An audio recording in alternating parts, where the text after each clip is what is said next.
السلام عليكم ورحمة الله.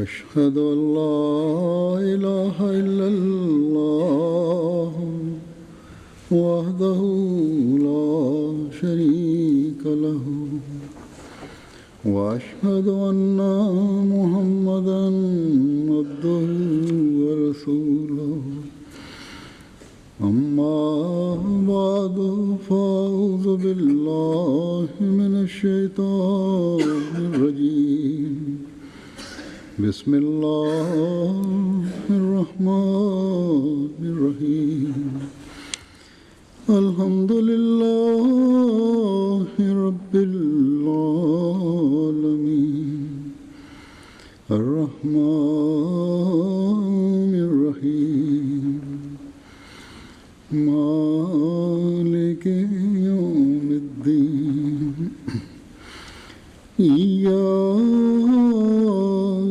نعبد وإياك نستعين اهدنا الصراط المستقيم صراط الذين أنعمت عليهم غير المغضوب عليهم ولا الضالين.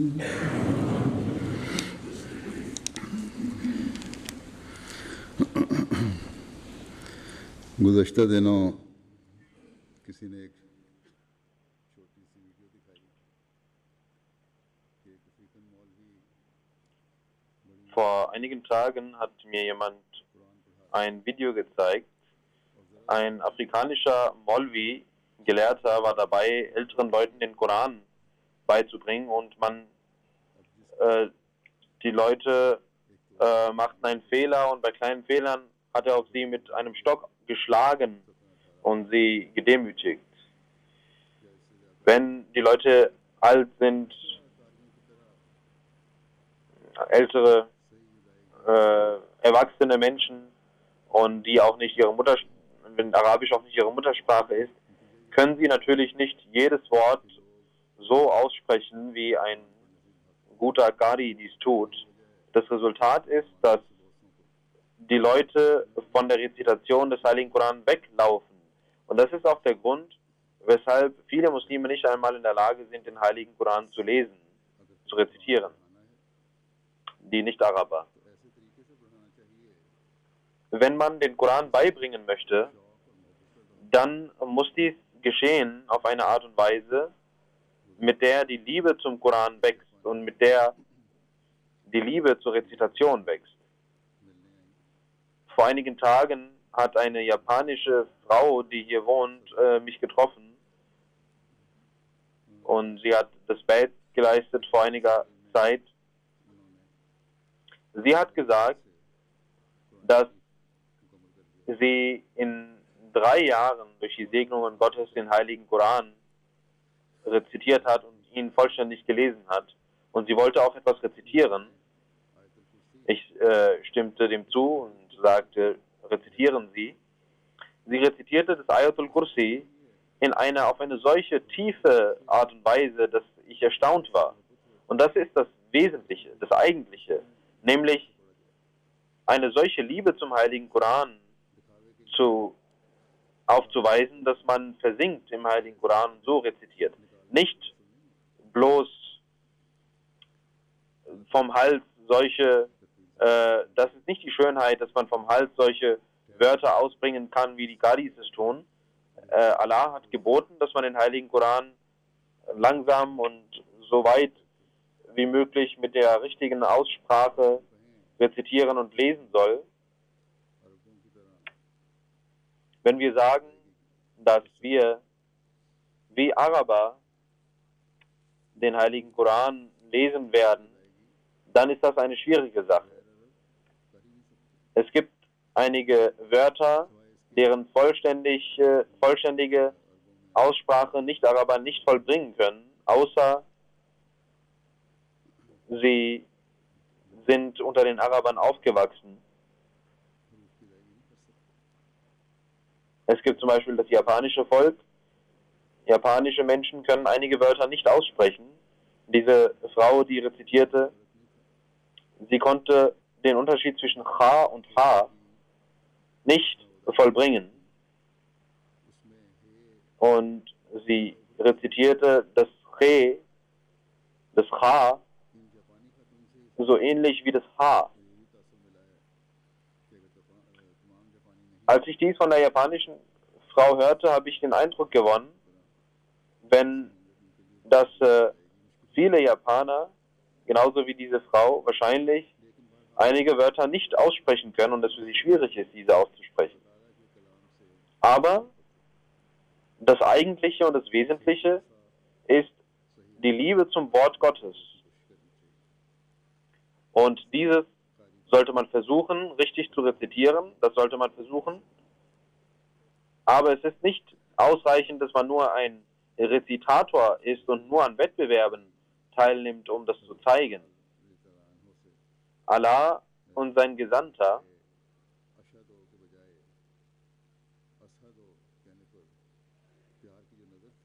liebten es, wie Hazrat Bilal nicht Ashhadu, sondern Ashhadu sagte, und sie warfen einen liebevollen Blick darauf, und kein Rezitator und kein Araber kann dieser Liebe gleichkommen.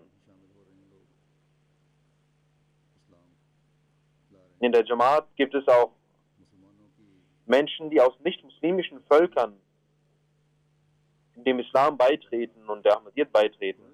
Und der Großteil der Muslime, wie ich gesagt habe, kann heute nicht den Koran lesen. Es gibt sehr viele Menschen in Afrika, wo man den Leuten völlig den Koran von null beibringen muss mit dem Qaida. Und auch diesen Menschen muss man dies beibringen, die neu dazukommen. Deswegen sollten die Lehrer des Heiligen Koran den Koran so beibringen, dass die Liebe zum Koran wächst. Möge Allah auch diese pakistanische Frau segnen und belohnen, die dieser japanischen Frau nicht nur den Koran beigebracht hatte, sondern auch ihr die Liebe zum Koran beigebracht hatte und erweckt hatte. Das ist das Wesentliche. Das Wesentliche ist nicht wie ein Qari zu rezitieren, wie ein Rezitator zu rezitieren. Und wenn man denkt, dass wenn man diese Wörter nicht so ausspricht, dass man dann gar nicht den Koran lesen braucht. Es ist notwendig, den Koran zu rezitieren, und man soll versuchen, das zu korrigieren und zu verbessern. Aber nur weil man einige Wörter nicht aussprechen kann oder sie schwierig erscheinen, den Koran beiseite zu legen und ihn gar nicht zu rezitieren, wie Tilawat, das ist falsch, sondern jeder Ahmadi sollte als Rezitation den Koran lesen. Und wie ich gesagt habe, der Versuch sollte sein, dass man versucht, so nah wie möglich an der richtigen Aussprache zu lesen, so wie es für sie möglich ist, den Koran einfach zu lesen. Und das zu verbessern, sollte immer der Versuch sein.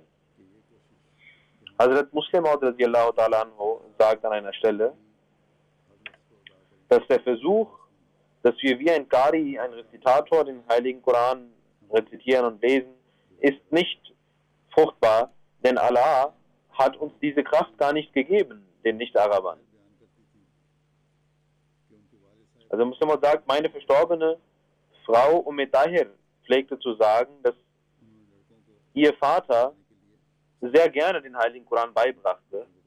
Er hatte vielen Kindern, er hatte auch einige Lehrer bestimmt, die ihren Kindern den Koran beibrachten, und auch seine Tochter für seine Tochter hatte er auch einen Lehrer bestimmt. Und Tahir berichtet, dass dieser Lehrer immer schlug und auf unsere Finger mit Ästen aufschlug. Es gibt auch Lehrer, die mit Bleistiften die Kinder schlagen und auf den Fingern schlagen und drücken und schlagen. Dies tat der Lehrer, warum wir nicht den Koran richtig rezitieren mit einer richtigen Aussprache. Wir das Punjabi-Volk, ist gar nicht in der Lage, wie Araber diese Wörter auszusprechen.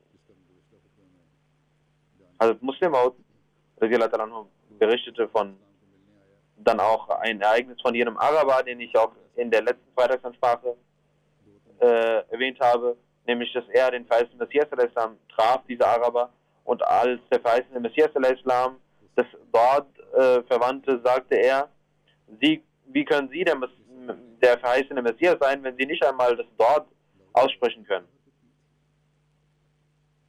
Dieser Araber, das war eine sehr absurde Aussage dieses Arabers, denn jedes Land hat seine eigene Aussprache und die Araber selbst sagen, dass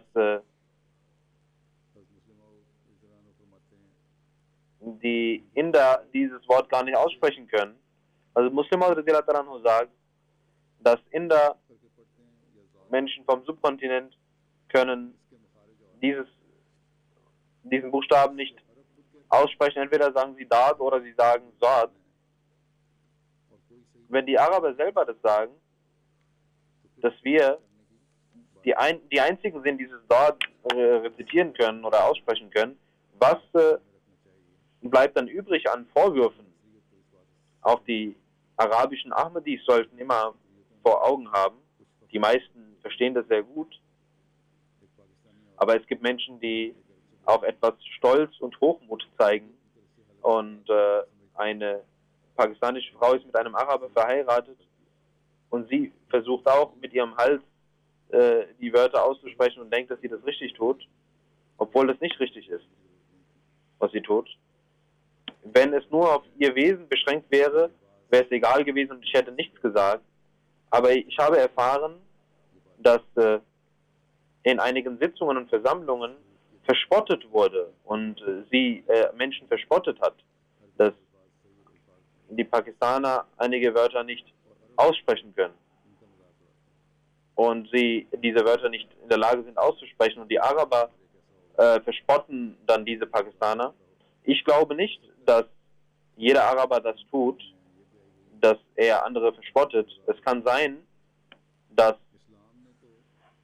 die Araber mit die Familie, mit der sie verheiratet ist, dass sie Menschen verspotten, aber der Islam ist dazu gekommen, um die Herzen zu gewinnen und das Wort Gottes beizubringen und eine Liebe zum Wort Gottes in den Herzen herzustellen. Und jeder hat seine eigene Aussprache und alle lieben den Koran und versuchen, den Koran in bester Weise zu rezitieren. Und das sollte man auch versuchen. Und sicherlich sollte man auch auf das Tartil achten. Und auch die neuen Muslime, man sollte ihnen auch helfen. Solche, die das richtig aussprechen können, sollten helfen. Aber es ist nicht erlaubt, andere zu verspotten. Und auch jene, die die Aussprache gut beherrschen, sollten dies beachten. Es gibt verschiedene Völker und verschiedene Aussprachen und jeder hat seine eigene Aussprache. Und jedes Wort kann nicht jeder genauso aussprechen wie ein Araber. Jetzt möchte ich einige weitere Ereignisse in Bezug auf Muslim Maud erwähnen. Also Muslim Maud berichtet, dass es eine Redewendung gibt über den Zustand der Muslime, wie der Zustand der Muslime ist. Also Muslim Maud sagt, es gibt eine Redewendung, es gibt eine Anekdote, dass es einen Menschen gab, der sehr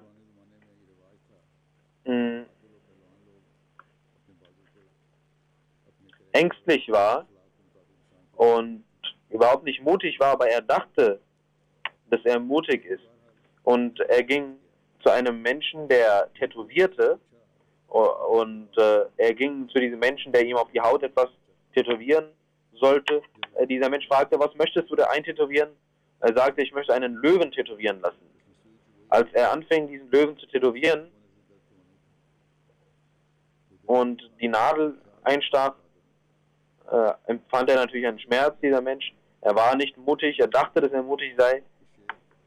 Er sagte, was machst du da? Und der Tätowierer sagte, ich möchte hier ein Löwen eintätowieren. Er fragte, welchen Teil willst du hier eintätowieren? Er sagte, ich möchte den Schwanz von dem Löwen eintätowieren. Der Mensch fragte, wenn dieser Löwe kein Schwänzchen trägt, ist er kein Löwe mehr? Der Tätowierer sagte, natürlich bleibt er noch immer noch ein Löwe. Dann sagte er, dann lass das und mach weiter. Und dann stach er wieder ein und dann fragte er jetzt, was machst du jetzt? Er sagte, ich möchte jetzt den rechten Arm eintätowieren. Der Mann fragte, wenn der rechte Arm eines Löwen abfällt, bleibt er dann etwa kein Löwe mehr? Der Mann sagte, natürlich bleibt er ein Löwe. Dann sagte er, okay, dann lass auch diesen rechten Arm. Und dann machte er weiter und wollte den linken Arm eintätowieren und auch diesen ließ er sein. Und er fragte der Mann, warum kann ein Löwe nicht ohne den linken Arm auch ein Löwe sein? Und auch bei den Beinen tat er dies. Der Tätowierer setzte sich hin und sagte, und der Mann, der dachte, er sei mutig, er sagte, warum arbeitest du nicht? Der Tätowierer sagte, es gibt nichts, was übrig geblieben ist, was soll ich eintätowieren? Also muss der Muslima sagen, das ist der Zustand des Islams und so wird der Islam behandelt. Vor allem die muslimischen Gelehrten und die Führer tun dies.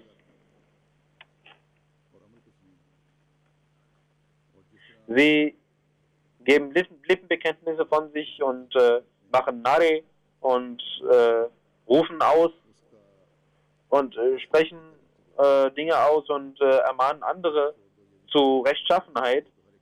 Aber das, was sie tun, hat mit dem Islam nichts zu tun. Sie sagen, du sollst dies nicht machen, du sollst jenes nicht machen. Und sie versuchen, alles den Menschen streitig zu machen. Und also Muslim nennt ein weiteres Beispiel. Er sagt, unser Nana, Opa, bin Nasir Nawab Sahib, pflegt immer zu sagen, dass er im Kindesalter sehr viele er war ein kleiner Schelm, erzählt er, und er sagt, dass er der Enkel von Mir Dard war und er als die Leute Mangos aßen, pflegte er zu sagen, dass er, wenn er die Mango kostete, sagte er immer, das ist bitter, obwohl es süß war, und legte das hin. Und als die Mangos dann fertig waren, brachte er diese Mangos hervor, die er beiseite gelegt hatte, als bitter bezeichnet hatte, die aber süß waren, und aß alles. Sein Bruder sagte einmal, auch ich bin nicht satt, ich möchte auch bittere Mangos essen. Er sagt, Mirzab sagt, dass ich ihn versuchte zu überreden, aber er sagte, nein, ich will es essen. Und dann sagte er, das sind aber sehr süße Mangos. So, du hast gesagt, das sind bittere. Und genauso wie er süße und bittere, wie er diese süßen Mangos beiseite legte und diese dann später aß, also muss der Muslima sagen, genauso sind heute die Muslime. Sie sagen, dass das islamische Gesetz implementiert werden soll.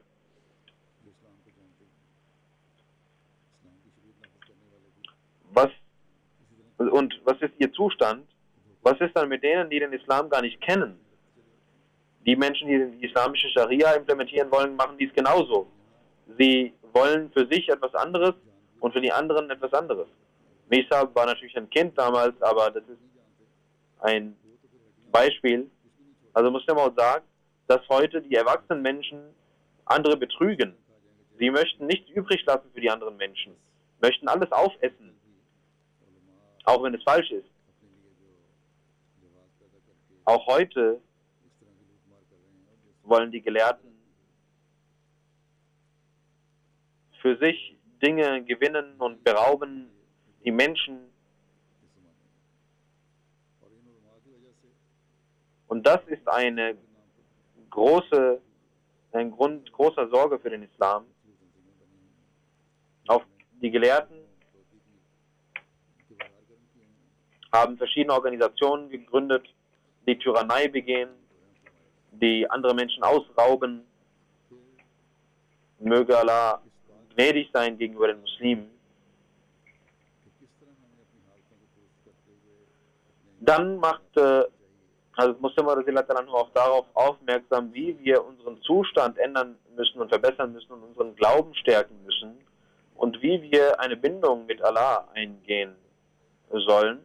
Also Muslim sagt darüber, indem er die Jamaat ermahnt, wenn sie mit Taqwa und Rechtschaffenheit und Enthaltsamkeit vorangehen und in sich wecken und versuchen, Gebete und Gottesdienste zu verrichten und das Tahajjud zu verrichten und Ruh zu rezitieren, dann wird Allah auch ihnen einen Anteil an wahren Träumen und Visionen gewähren und er wird sie mit seinem Wort und seiner Offenbarung segnen.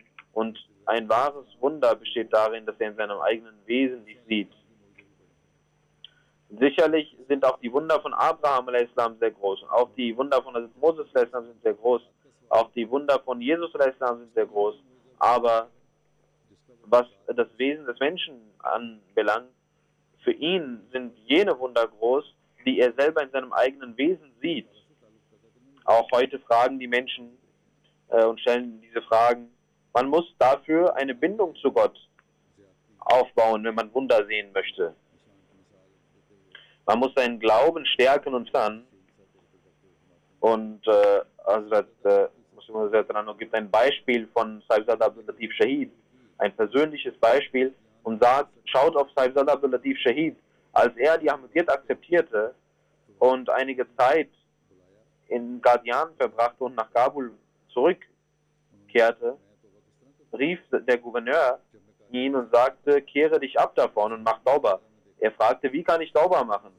Als ich von Qadian losging, habe ich im Traum gesehen, dass ich in Handschellen liege.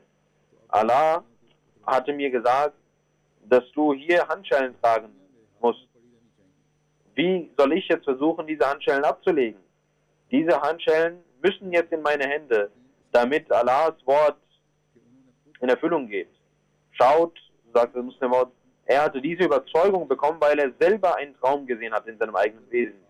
Genauso jemand, der so wenig Wissen besitzt, auch wenn er einen Traum sieht, und es kann sein, dass er feige ist und gar nicht daran denkt, aber wenn er nicht feige ist, dann wird er an seinen Traum glauben, auch an einen Traum, der lügnerisch ist, wird er Glauben schenken. Das heißt, wenn der Mensch einen starken Glauben besitzt und eine Bindung mit Gott eingeht, einen Kontakt mit Allah eingeht, dann kann der Mensch sich nicht fürchten vor den weltlichen Menschen. Ein weiteres Beispiel bringt Muslim und sagt, Hazrat Sufi Ahmed Jan Sahib aus Ludhiana war ein großer Sufi besucht und er war ein frommer Mensch seiner Zeit. Der Maharaja von Jammu lud ihn ein und nach Jammu und sagte, kommen Sie und beten Sie für mich. Er weigerte sich und sagte, wenn Sie wollen, dass ich bete, dann kommen Sie zu mir, ich bete für Sie. Wenn man eine Bindung zu Gott hat, dann fürchtet man sich nicht vor irgendeinem Menschen, egal wie groß er ist. Vor dem verheißenen Messias al-Islam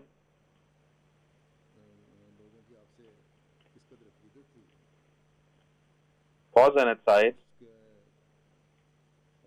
bevor er den Anspruch erhob, waren die Menschen auch damals schon mit ihm so verbunden, und was sie dann nach seinem Anspruch taten, das nennt das Muslim und sagt, schaut, wenn wir die Berühmtheit der Barahin Ahmadiyya messen, dann sehen wir, dass Hunderttausende Menschen den verheißenen Messias deswegen liebten, wegen Barahin Ahmadiyya.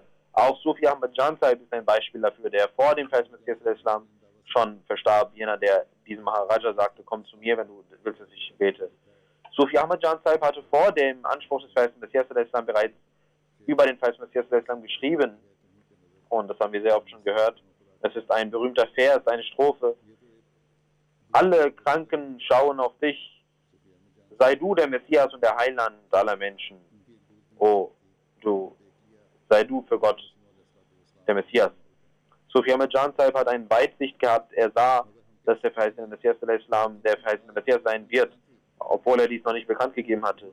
Wir können sagen, dass jene Menschen, die nicht einmal diese Weitsicht besaßen, dass sogar sie wussten, dass die Erlösung des Islams nun beim verheißten Messias des Islam liegt. Denn jene Waffe, die ihm gewährt wurde für den Sieg des Islam, jenes Wasser, das den Muslimen wieder Leben schenken sollte, und viele aufrichtige Menschen zogen sich von ihm weg und sagten, das, was wir als Gold betrachteten, ist gar nicht Gold, sondern ist nur ein Metall. Es gibt hunderttausende Menschen, die dann auf einmal sich von ihm abwandten, und als er dann bekannt gab, das Bad entgegenzunehmen, am ersten Tag gab es nur 40 Menschen, die das Bad leisteten. Auf der einen Seite gab es hunderttausende Menschen, die ihm aufrichtig waren und die halt vorher den Anspruch erhoben, und das Muslim sagt, dass viele Gelehrten damals sagten, dass nur diese Person dem Islam dienen kann, und sie schickten die Menschen zu ihm vor seinem Anspruch. Sogar Maulvi Sanaullah Sahib hat geschrieben, dass nach der Veröffentlichung von Barahin Ahmadiyya ich zu Fuß nach Qadian lief, um Mirza Sahib zu sehen, und Maulvi Muhammad Hussain Badalvi, der alles daran tat, gegen den verheißten Messias zu unternehmen, auch er sagte, dass in diesen 1300 Jahren niemand dem Islam so sehr gedient hat wie diese Person, also Mirza Ghulam Ahmad im Islam. Auch heute sehen wir, dass verschiedene sogenannte muslimische Organisationen dies und Gelehrte dies sagen, dass der verheißene Messias vorher dem Islam gedient hat, aber nach seinem Anspruch, Gott bewahre, dann anders geworden sei. Das sind blinde Menschen, die im Herzen blind sind, und der, den Allah zum Gold gemacht hat, sie denken, dass er nur ein Metall ist, aber sie schauen nicht auf die praktische Unterstützung Gottes, die mit ihnen ist, sondern sie irren umher in ihrem Nafs, in ihrem Ego, und versuchen auch andere Muslime, die wenig Wissen besitzen, irre zu leiten. Möge Allah ihnen Vernunft geben.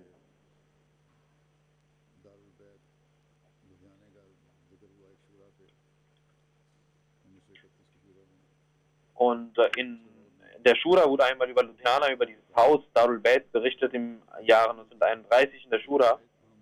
Und also Muslim sagte den Vertretern der Shura, für mich ist das eine sehr wichtige Angelegenheit, also das Darul Bayt, das Bayt-Haus von Ludhiana.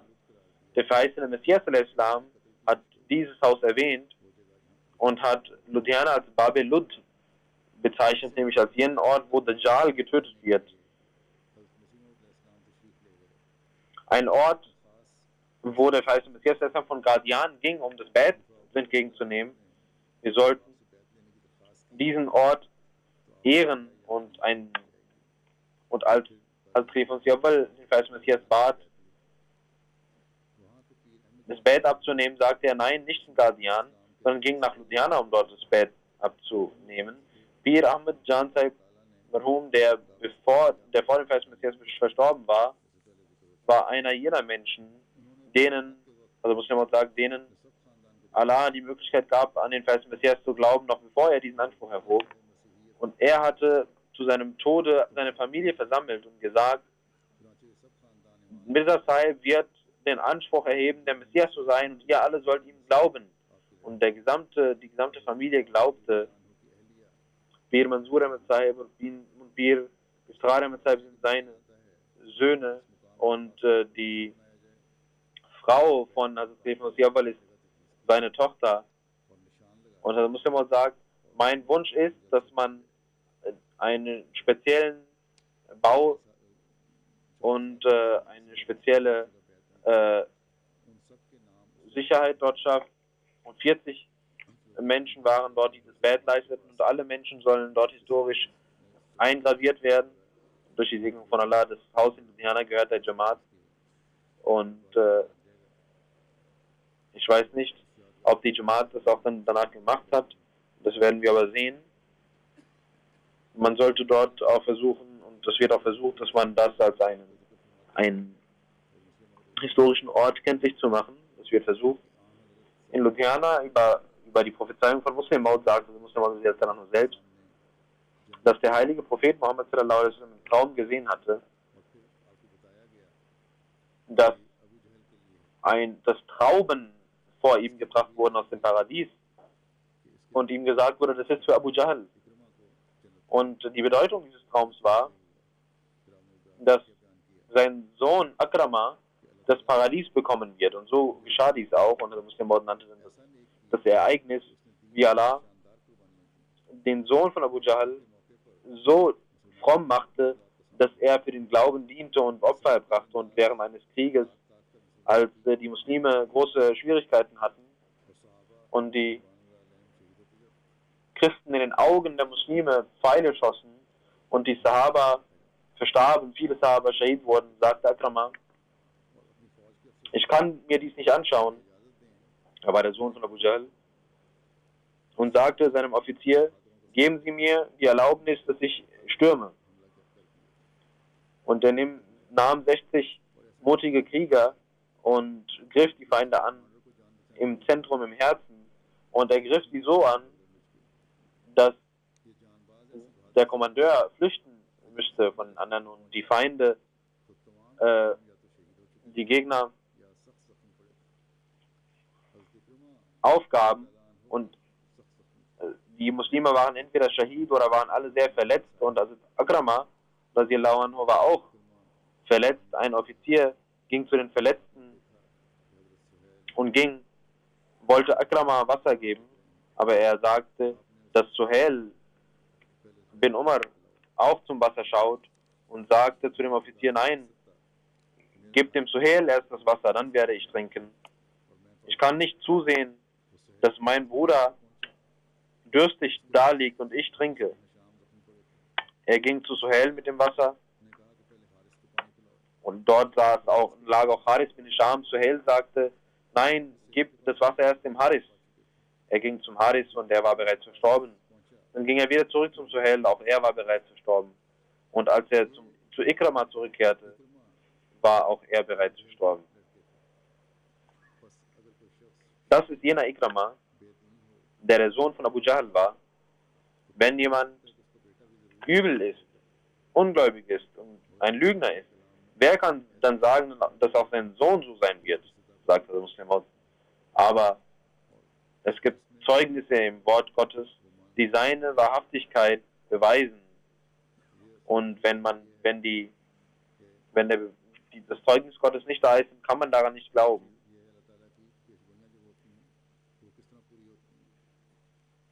Das Wesentliche ist also, dass die Prophezeiungen Gottes, wie gehen sie in Erfüllung? Obwohl der heilige Prophet Muhammad, als er diesen Traum sah, sehr besorgt war, wie es sein kann, dass Abu Jahl im Paradies ist und er diese Trauben bekommt. Es war also gemeint, dass sein Sohn den Islam annehmen wird und für den Islam große Opfer bringen wird. Also Muslim sagt, dass der auch in dieser Prophezeiung von Muslim Maud, das heißt Messias al-Islam, gibt es viele göttliche Zeugnisse. Als nicht einmal die Leute in Qadian ihn kannten, machte er diese Prophezeiung. Und viele alte Menschen in Qadian sagen, dass wir den verheißenen Messias gar nicht kannten. Wir dachten, dass Ghulam Murtaza Sahib nur einen Sohn hat, der Ghulam Qadir heißt.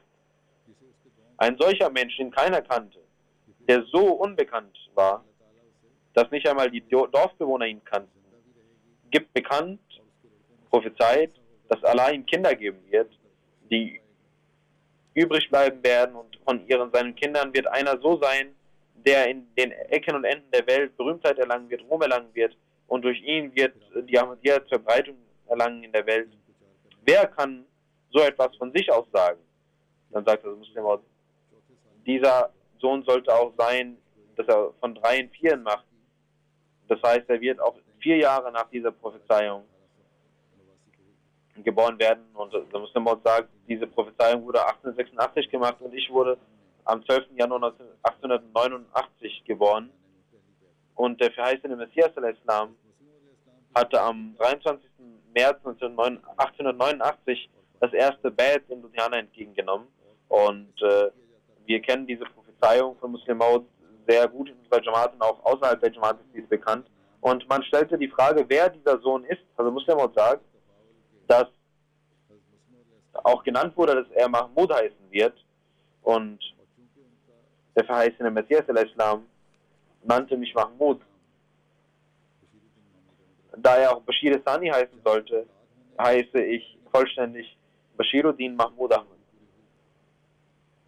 Was Kinder angeht und ihr Überleben angeht, auch diese Prophezeiung ging in Erfüllung. Ein Kind wurde auch Mahmud genannt, aber die Welt wartete darauf, dass diese Prophezeiung mit einem Kind in Erfüllung geht. Und also muss man sagen, heute bin ich nach Ludhiana gekommen, um genau dies zu sagen. Er war da in Ludhiana und sagte, die Stadt Ludhiana hat eine große Bedeutung mit der Jamaat, eine historische Bedeutung. Auf verschiedene Art und Weise ist Ludhiana mit der Jamaat verbunden.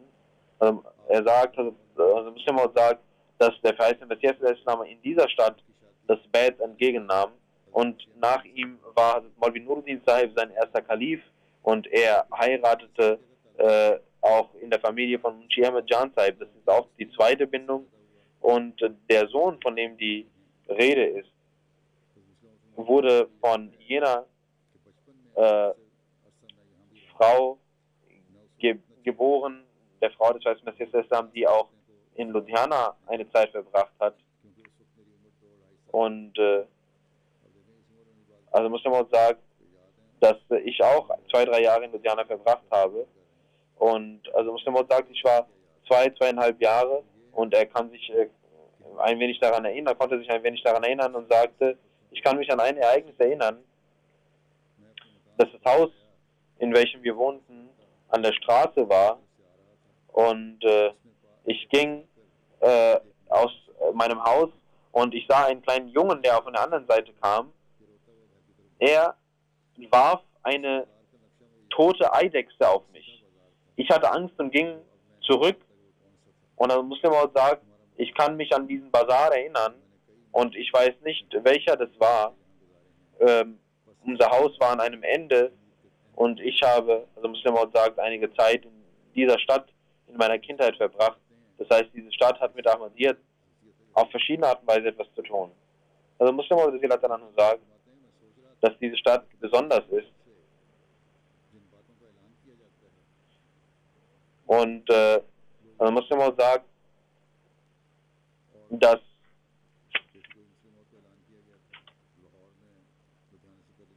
die Menschen, die von Gott,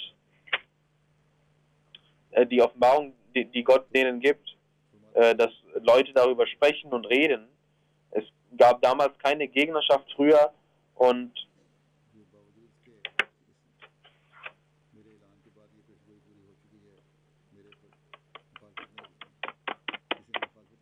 also muss man sagen, diese Prophezeiung ist bereits in Erfüllung gegangen.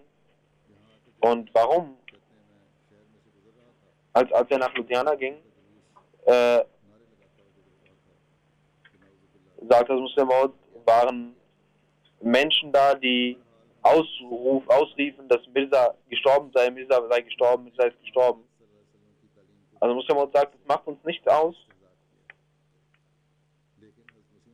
Sie haben die Lehre des heiligen Propheten Muhammad vergessen und verspotten uns, aber die Prophezeiung des verheißenen Messias al-Islam ist in Erfüllung gegangen. Also Muslim Maud betete, möge Allah, mögen die Menschen von Ludhiana den verheißenen Messias al-Islam anerkennen und akzeptieren. Und jene, die heute Ausrufe der Gegnerschaft ausrufen, mögen sie in einer zukünftigen Zeit für den verheißenen Messias al-Islam ausrufen. Ein Gefährte des verheißenen Messias al-Islam über ihn, über die Liebe dieses Gefährten des verheißenen Messias al-Islam sagte der Muslim Mir Abdullah Sahib Sonori radiallahu ta'ala anhu hatte eine große Liebe zum verheißenen Messias al-Islam. Einmal kam er nach Qadian und traf den verheißenen Messias al-Islam. Der verheißene Messias al-Islam beauftragte ihn zu einer Arbeit und als Mir Abdullah Sahib Sonori Zeit vorüber war und er den verheißenen Messias al-Islam um Erlaubnis bat zu gehen, sagte der verheißene Messias, warten Sie. Dann schickte er an dem Ort, an dem er arbeitete, eine Verlängerung seines Urlaubs und er bekam als Antwort, dass er ihm dieser Urlaub nicht gewährt werden kann. Der verheißene Messias, er berichtete dem verheißenen Messias und er sagte, nein, warten Sie. Er schrieb seinem Arbeitgeber, ich werde nicht mehr zurückkommen, ich kann nicht zurückkommen. Und sie kündigten ihm. Er blieb dort 4-5 Monate lang in Guardian, solange der verheißene Messias dies wünschte. Und als er zurückkam, fragte sein Arbeitgeber ihm, dass jener Offizier, der dir gekündigt hat, hat gar nicht das Recht dazu gehabt, dir zu kündigen. Du sollst hier weiterarbeiten. Und die Tage, die er in Guardian verbrachte, wurden ihm sogar bezahlt. Er bekam das alles bezahlt und bekam seinen Job. Genauso nennt er, also Muslim hat dann noch ein weiteres Beispiel von einem Gefährten. Also Muslim sagt, ich war in Dalhousie und ich traf Mir Daula Sahib Bakil und er erzählte mir dieses Ereignis und das ist auch in Al-Hakam im Jahre 1934 bereits veröffentlicht. Also Muslim sagt, ich möchte dies in den Worten von Munshi Sahib zitieren. Er sagt, als ich arbeitete und nach Guardian ging, am 3. Tag bat ich den verheißenen Messias erst um Erlaubnis zurückzugehen. Der verheißene Messias sagte, nein, warten Sie. Und ich wollte nicht noch einmal nachfragen und dachte, dass der verheißene Messias mir schon selber sagen wird, wann ich zurückgehen soll. 1 Monat verging und in meinem Haus wurde die Arbeit abgesetzt und ich bekam strenge Briefe und hier dachte ich mir gar nicht. Ich vergaß alles. Die Briefe, die kamen, die ignorierte ich einfach. Und ich empfand eine solche Liebe in der Anwesenheit des verheißenen Messias, dass ich mich nicht um den Job und um irgendetwas kümmerte. Ein sehr strenger Brief kam von dort. Ich zeigte diesen Brief dem verheißenen Messias. Der verheißene Messias sagte, schreiben Sie zurück, ich komme nicht zurück, ich will nicht zurückkommen. Ich schrieb genauso, was der verheißene Messias mir sagte, schrieb ich. Und ein weiterer Monat verging. Einmal fragte der verheißene Messias, wie viele Tage sind vergangen? Und dann zählte der verheißene Messias selbst die Tage auf und sagte, okay, gehen Sie nun zurück. Ich ging zurück nach Kapurthala und ging zum Magistrat, wo in dem Ort, in dem Gericht, in dem er arbeitete. Und er dachte, ich schaue, was denn mit mir passiert ist, ob ich eine Buße zahlen muss oder was passiert ist. Als ich zu ihm nach Hause ging, sagte er, Munshiji, Mirza Sahib hat Sie bestimmt nicht gehen lassen, sagte der Magistrat. Ich sagte, ja, genau so war es. Der Magistrat sagte, sein Gebot steht über alles. Also Muslim sagt, dass Mir Daula Sahib berichtet, dass Munshi Sahib sagt, dass als der verheißene Messias sagte, schreib denen, wir können nicht zurückkommen, schrieb ich genau diese Worte an den Magistrat.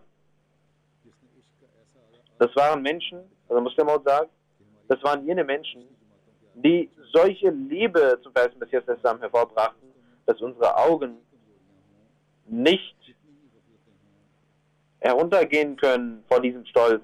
Und das ist diese Liebe gewesen. Egal wie viele Schwächen die Jamaat hat, wenn die Gefährten von Moses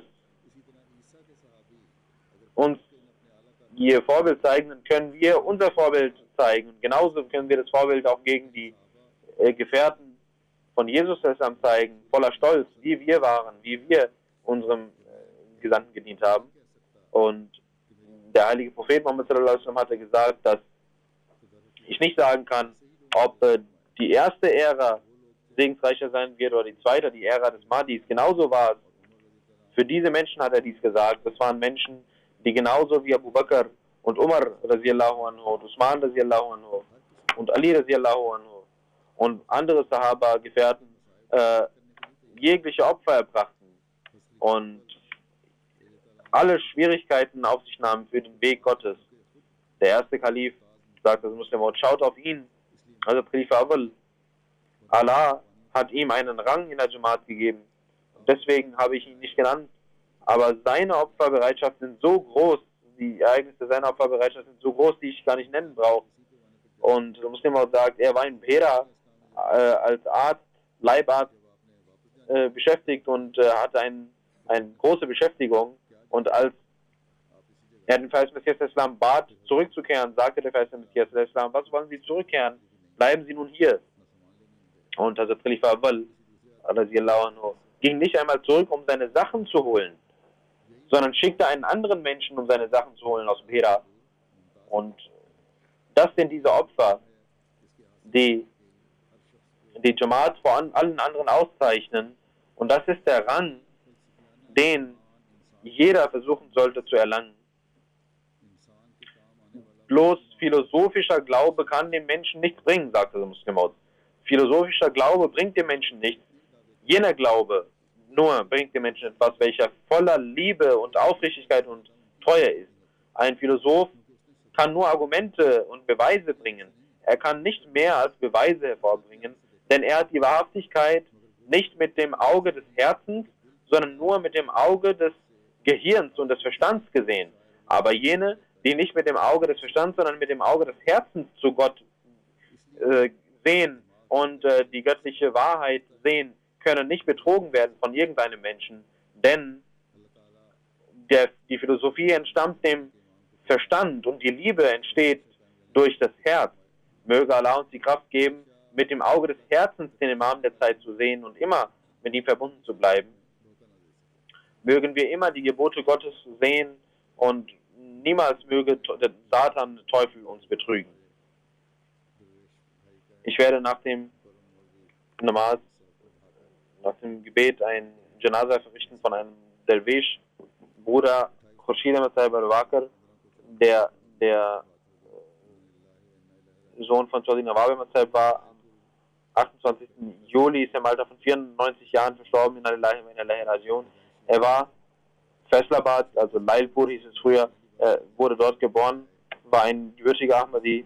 Im Jahre 1934 hatte er im Alter von 15 Jahren, kam er nach Qadian und nahm an einer Frage-Antwort-Sitzung mit dem zweiten Kalifen teil. Er hatte nicht das Geld zurückzugehen, er ging nach Amritsar und 95 Kilometer legte er zu Fuß zurück. Im Alter von 19 Jahren trat er dem Nizam Wasiyyat bei und im Jahre 1937 schrieb er dem zweiten Kalifen, dass ich ein Schüler war, als man dem Tahrik Jadid angehören konnte. Nehmen Sie mich bitte auch auf, ich habe jetzt ein wenig Einkommen, ich möchte auch daran teilnehmen. Sisani nahm ihn und alle arbeitslosen Studenten, die auch arbeitslos wurden, auf in dieses Tahrik. Maulvi Khurshid Ahmad Sahib al-Wakar hatte auch in Sindh auf den Grundstücken der Jamaat gedient. Im Jahre 1947 hat er Waqf-e Zindagi gemacht und kam nach Qadian. In diesem Jahr wurde Indien geteilt und er wurde ein Derwisch. Und in seinem Derwischsein hat er mit Dankbarkeit gedient. Und er machte viel Tabligh und diente auch als Lehrer und lernte auch Hindi und Ratan, Goshan und Babakan Hindi hat er gelernt und 3 Abschlüsse gemacht. Veden, Bibel, Guru Granth und alles hatte er gelernt und schrieb auch Artikel. Und er hat auch die Möglichkeit gehabt, den Heiligen Koran ins Hindi zu übersetzen. Er schrieb verschiedene Artikel in Al-Badr, als im Jahre 1952 das Badr wieder gegründet wurde. Bis 2013 schrieb er seine Artikel, 60 Jahre lang schrieb er dort. Und darüber hinaus hat er für Mishkat, Rahi Iman geschrieben, seine Artikel geschrieben. Und auch verschiedene weitere Zeitungen bekamen seine Artikel, auch regionale Zeitungen, auch Regierungszeitungen, auch im Jahre 1963 wurde ein Buch veröffentlicht, in welchem auch seine Artikel waren und seine Gedichte und Artikel waren immer sehr gut und auch Mr. Rabi Rahmatullah hatte diese sehr positiv erwähnt. Er wollte niemals abhängig sein von jemandem, er machte immer alles selbst und er hatte auch seine Kinder erzogen und er kümmerte sich auch um Landwirtschaft und um die Tiere und er gab sein privates Haus dem Anjuman, auch bei großer Krankheit ging er in die Moschee, um zu beten und er hatte viele Wahrträume und die er den Khulafa schrieb. 1 Monat vor dem Traum hatte er seinem Sohn Ibrahim bereits mitgeteilt, dass er versterben wird und er hatte 2-mal geheiratet, Alam Bibi Sahiba im Jahre 1944 und Munir Ahmad aus Pakistan ist sein Sohn. Im Jahre 1956 heiratete Aisha Begum Sahiba mit Abdul Razak Sahib von Karnataka Kauli und Allah gab ihm 5 Söhne und 4 Töchter. Israel Ahmad, Krishan Ahmad, Ibrahim Ahmad und Damal Shakir Ahmad und Mahmoud Ahmad Sahib sind Diener der Jamaat. Möge Allah die Ränge des Verstorbenen erhöhen und auch seinen Kindern die Kraft geben, mit dem Khilafat verbunden zu bleiben.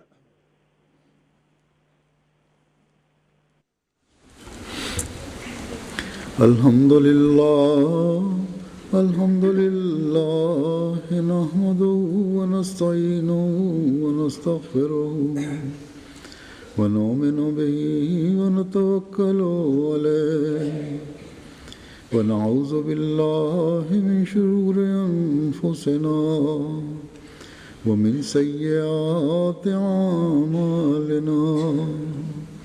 من يهده الله فلا مضل له ومن يضلل فلا هادي له ونشهد أن لا إله إلا الله ونشهد أن محمدا عبده ورسوله عباد الله رحمكم الله إن الله يأمر بالعدل والإحسان وإيتاء ذي القربى وينهى عن الفحشاء والمنكر والبغي يعظكم لعلكم تذكرون اذكروا الله يذكركم وادعوه يستجب لكم ولذكر الله